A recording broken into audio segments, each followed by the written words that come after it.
Hi guys, welcome back to the Library of Alexandria. And today I'm going to be reviewing Boosh, A Man Called Ove by Frederik Backman, or Bachman, spelled Backman, but it doesn't matter.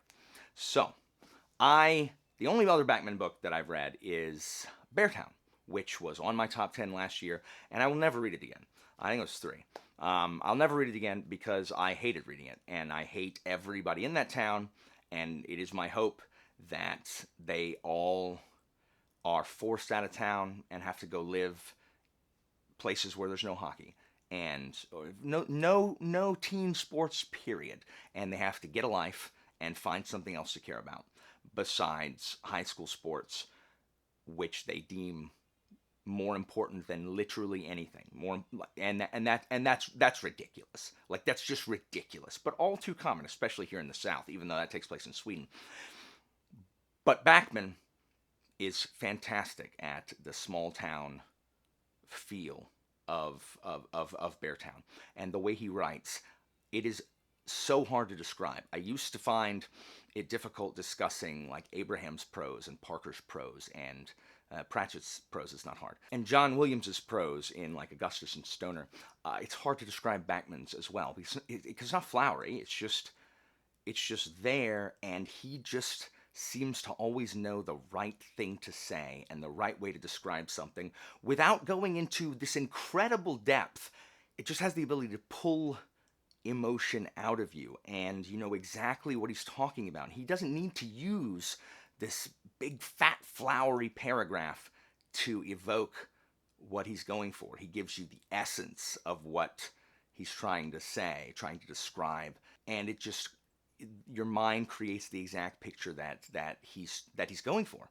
And I don't know if that makes any sense, but he does it. He did it in Beartown, and he does it here in Ove again. So, without wasting any more time, I can't believe it's not bother. let's talk about A Man Called Ove. This is not a book I would have picked up on my own, but it's because I read Beartown because I knew what the inciting incident was, and I just wanted to be mad, I guess, at the time, and experience Backman. I probably wouldn't have read Uwe. I knew that it was about a grouchy guy, and obviously I just assumed it's a grouchy guy who is not as grouchy as people think he is. And I'm like, that's fine, but, so it's not really something that's going to get me to read, especially since I haven't been reading all that much in the last year or so. It's gotten better recently, but it's been pretty bad. So I didn't want to use like one of my rare reading slots on this, but my wife read it. I don't know why she read it. I have no idea why she read it. Someone recommended it to her? I don't know. Anyway, she read it, and every time I look up, she's sitting there crying. And I'm like, why do you keep crying at this book? Like, stop crying at this book. And she just kept talking about how so much in it reminds her of me and herself. And then when I was gone this summer, she took over my channel and did like 3 or 4 like vlogs of her having read this book. And, it meant a lot to her, and she didn't know whether to recommend it, whether or not it would, hit too close to home for me or whatever. But I said, you know what, I'm going to read it and figure out what all the hubbub is about. And I am really glad I did, because it is so profoundly moving in a way that gets into my personal bone marrow and psyche and helps me to feel understood and seen and less alone, because I struggle with loneliness in general. Most of my friends in real life have moved away, don't live near me anymore when I used to hang out with my friends all the time. I spend most of my time, the most socialization I get is generally talking with my students and at school stuff with them. So it's just, my wife, of course, is wonderful, but being in my brain and feeling misunderstood, for most of my life, is very lonely, and it causes some depression and whatever. But this book it's just so good, and I'm gonna talk in as few spoilers as I can, but some of the basics. I'm not gonna talk about things that happen, but some of the character places we find ourselves in this book. So it's not completely spoiler free, but again, I mean, it's like a contemporary fiction book. There's not really anything that, like, I knew a major like trauma that occurred in the book. I just knew it because I had seen my wife talking about it, or saw it in her videos or whatever, and it didn't it made zero difference in how it affected my reading. So anyway, Uwe is about this guy named Uwe, and it opens where he's trying to buy a freaking iPad, and from the get go, I understand. Like, I'm not like in my 60s like Uwe is, but I understand not understanding the new thing of technology. And when people, like, this happens whenever I need to go buy a TV. Like, this is why I don't like going into a store to buy a computer or a TV, because there's always people, they're just trying to upsell you, and you cannot. And I sound like my dad. Like, I used to be like, my dad doesn't trust anybody who sells anything. Like he just doesn't. My dad's always like, they're crooks. And I hate that I sound like my dad now, but I can't trust anybody's opinion when I'm in a store trying to buy a TV or a computer, because they want me to buy it, because they want me to buy it. And you know what, maybe some of them are honest, but how am I supposed to know? How am I supposed to know? Because let me tell you, if there's one thing I gather from the culture at large right now, is how honest we are. Like, we're reaching a renaissance of honesty, right? Get out of here. So I have no idea if any of these features are good or what the point is, and Google has long outlived its usefulness as being a useful tool of finding information for anything. So I understand Uwe. I understand. And, you know, Uwe he used to be married, but his wife died like in the last year, and he's just mad at everyone. And we slowly realize why he's angry, and how, you know, how his younger life was, and how he met his wife, and what their marriage was like, and everything kind of explodes into motion with these new neighbors have moved in, and there's an Iranian woman named Parvana and her husband named Patrick, who sucks at backing crap up. And let me tell you, if there's one thing you need to take away from this, and one thing that you need to know, and one thing that Uwe insists that you know above anything else, you cannot bring your car into the residential area. I think there's a parking garage. You cannot bring your car in a residential area. So this is a guy trying to back a trailer up, hits Uwe's mailbox, and he comes out and yells at him, and everything goes from there. And there's so much in this that reminds me of how I feel about things.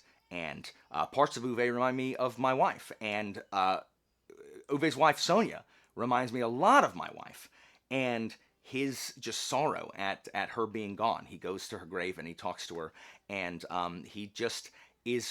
he's lost his job at the very beginning, and he is just tired of being without her, and he wants to, you know, he's in the very second chapter, because the first chapter is flash forward.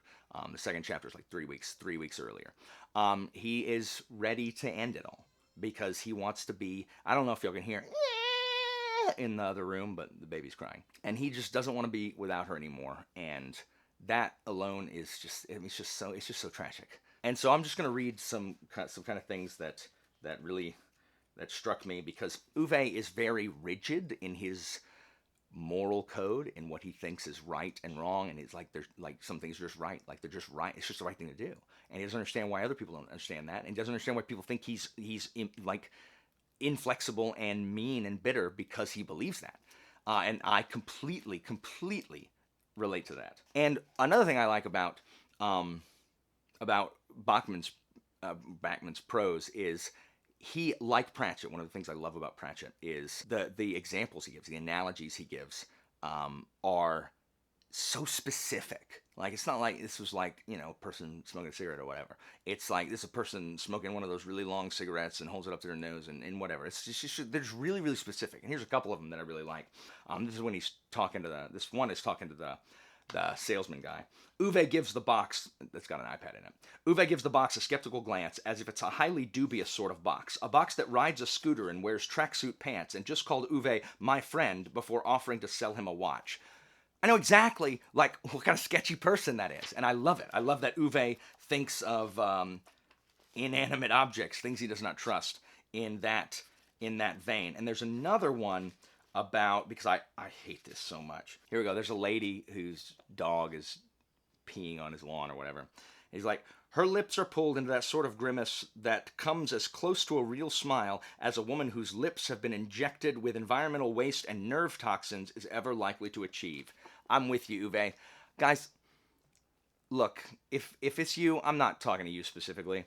I just don't understand, like, in the effort to not age, to stay beautiful, people, and ain't just ladies, like, people inject their faces with that crap. It looks so weird, guys. Like, and that's fine, you know. I got a huge freaking head, so maybe I look weird. But to me, it just looks so weird. Like, why? Like, why? Like, to me, it achieves the opposite effect, and it just tells me, oh, someone who doesn't want to get old. I also don't want to get old, but like, why? Anyway, I just don't understand. It looks weird to me, so leave a nasty comment. But I'm with Uwe. I'm with Uwe because that's you know the kind of that's the kind of thing that Uwe thinks. People always think that Uwe and his wife are arguing, but he's not bloody arguing. He just thinks right is right. Is that such an unreasonable attitude to life? And apparently it is, to just think that you know, this is right for no other reason than because it's right. It doesn't benefit someone. It doesn't benefit me. And so it's, as we go on and we learn more, the stuff that is the most just poignant to me is the flashbacks we have between Uwe and his wife, because I know how I come across to people. Like, my wife will say, Christina says that I am kind, but I am not warm. And I think that's true. Like, I'm just not super warm. I don't, like, I don't know. Like, this is my normal voice. Like, this is my nice voice too. You know what I mean? Like, unless I'm talking to my pets. So your choice is this, like, hey, stop, like that, or hey, how you doing? Like, oh no, I'm so sorry that happened to you.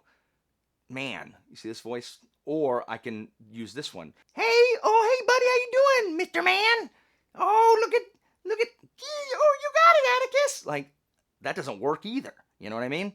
So I I know that some people see me with my wife, who is the kindest, gentlest, warmest person that I know. And if you have spoken to my wife or seen her on here, you know that that is true. And I know that some people wonder, like, why is she with me? Like, why is she, this kind, beautiful, gentle woman, with me? It's abrasive, big-headed weirdo. You know what I mean? So that is it's just so meaningful to me to see how much Sonia loves Uwe, despite his gruff exterior. This is, and again, some of this is probably in my wife's vlogs, but I'm just trying to. It's hard to convey without reading things like this. People think she could have someone so much better. But to Sonia, Uwe was never dour and awkward and sharp-edged. To her, he was the slightly disheveled pink flowers at their first dinner. He was his father's slightly too tight-fitting brown suit across his broad, sad shoulders. He believed so strongly in things, justice and fair play and hard work, and a world where right just had to be right. Not so one could get a medal or a diploma or a slap on the back for it, but just because that was how it was supposed to be. Not many men of his kind were made anymore, Sonia had understood, so she was holding on to this one. Maybe he didn't write her poems or serenade her with songs or come home with expensive gifts, but no other boy had gone the wrong way on the train for hours every day just because he liked sitting next to her while she spoke. And I don't know, like, I understand that, and I also just believe so strongly in those things. Like, I just don't understand otherwise. So anyway, this book makes me very emotional. Did I say emotional? I meant emotional. And then there is a great tragedy in their life, and the way Backman describes it is so raw and so visceral, and it's described in that same way I'm talking about at the beginning of the video, where he doesn't even directly say what happens. Like, he doesn't even lay out exactly what happens. He just talks about its aftermath, and it's just so much worse talking about how people reacted to the trauma and the tragedy. That is so much worse than him just walking us through the whole thing. And I don't know if it's just because hope is snatched, where we think that, oh, maybe it's not what we think's happening, and then it is. It's just, without shining the spotlight on it, he shows us how it affects the people around the event. And their pain becomes our pain. And this is one of the things that my wife cries at the most. And no book since I've been on BookTube has made me tear up like this book. I've teared up more. I have a difficult time crying at books. This book made me tear up more than any other book I've read on BookTube, just because of how personal it felt. And then Uve's anger, Uve's just utter anger at his powerlessness in the world, and his powerlessness against bureaucracy, and his powerlessness against people who don't care, who treat people like numbers and statistics and really annoyances. Like they can't, and to be fair, people with these kinds of jobs can't care about everyone that they have to service. But that inhumanity with which Uwe is treated, and his inability to affect it, he has to channel his rage into something. And I am trying very hard to let go of a lot of my anger, because I've just been mad for the last 2 years. I've just been mad, and I don't want to be mad anymore, because I used to be really mad all the time. And I don't want to be like that anymore. So, and it's not like I've slipped back into being as angry as I used to be, but I'm just tired of being mad. I'm just tired of being mad. So, and just the fact that Uwe and Sonia fight for each other, and the fact that Uwe fights for Sonia is, my wife fights for me better than I fight for me, for sure. And it's, I don't know, guys. The most brilliant part of the book, though, and this solidified it for me, Backman's just ability to express loss and regret and the feelings between humans and the complex and complicated relationships that people have, is when he explains the relationship between these two friends who are now enemies through their choice of car over the years. They've known each other for 30 years or whatever, and their entire life story and relationship, and from the friendships to the feuds, is told in a series of car purchases over 30 years, and it is absolutely brilliant. And I would not have thought something like that was possible, but it is so poignant and just spot on understanding why, because you know about the cars like way earlier than you understand the meaning of the cars. And even if I had known like that was supposed to be important, I'd be like, what? Who cares?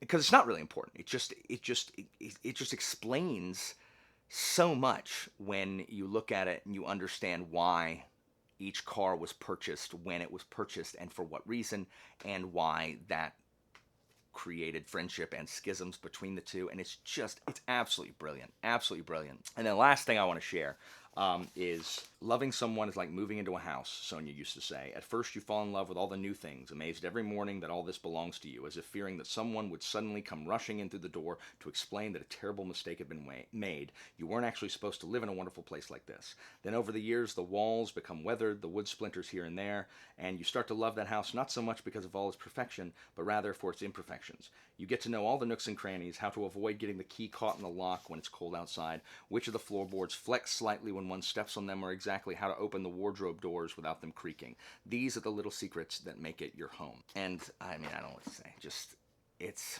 the relationship that Sonia and Uwe had is it's so sweet. And it just reveals so much about who Uwe is and why he is just so mad right now and why he wants to die. And as the book starts in the present with chapters called A Man Called Ove, and then like every other chapter basically goes to a man who was Uwe, which talks about the past, and back and forth as things are revealed, and as more and more people in the town start getting involved in crossing Uwe's path and the crap he's trying to do and keep away from him. And there's a cat, and the cat is amazing. Like the cat, one of the best parts of the book, hands down. I want a cat like that. That'll just like go wherever anybody goes, like rides in the car and hops out and follows you, and then follows you back to the car, hops in, goes wherever you're going. It's incredible. And watching the people who haven't known Uwe for forever learn that he is not the way he appears, and that there is something underneath this gruff exterior, and they will not accept his gruff horribleness. And the way people ooze themselves into Uve's life until before we know it, like there's an entire community there that Uwe perhaps has been blind to because of everything that is just filling him with rage. And it's so good. The small town feel is great. Each of these characters are, I mean, there's nothing's gone super in depth. We know very little about the backstory of several of them. We know some about some of them, which is really interesting. And just the way that Uwe handles things and the way these characters interact with Uwe and the way children interact with Uwe versus adults and vice versa, it's just a masterclass in small town normal people in everyday situations that are annoying, troublesome, happy, traumatic, and how it's just really, really good. It is about how we deal with grief and how to experience life when you think that people understand you, and how to experience life by yourself versus letting people in, and even if they're going to disappoint you, like letting people in to experience life with, to find a purpose in life, how we bounce back from tragedy, how we can think of ourselves as useless and not see how much we are valued by other people. We're not a good judge of whether we're useless or not. I know that I'm not. I feel that way a lot. I recommend it strongly for anyone. Please understand, it's not a super exciting book. It's not. But it is very meaningful to me. I can see someone reading it. I can't see someone reading it and hating it, but I can see someone reading it and be like, it was good, because Backman's a good writer, regardless. But there are those like me for whom, and Christina, for whom it will touch deeply and move deeply and remain a book that, I'll read this one again. Not Beartown, but I will this one. So out of 5 stars, I give it a resounding 5 stars. Absolutely tremendous book. And just thinking about it makes me sad, but also happy. And so, yeah, if you want more, you should watch Christina's 3 vlogs on this. But yeah, that's about it for me for today. Hopefully any of that was coherent, because it's been a long time since I filmed a book review. But as always, information about my Patreon and Discord is down in the description, guys, and I'll see you next time.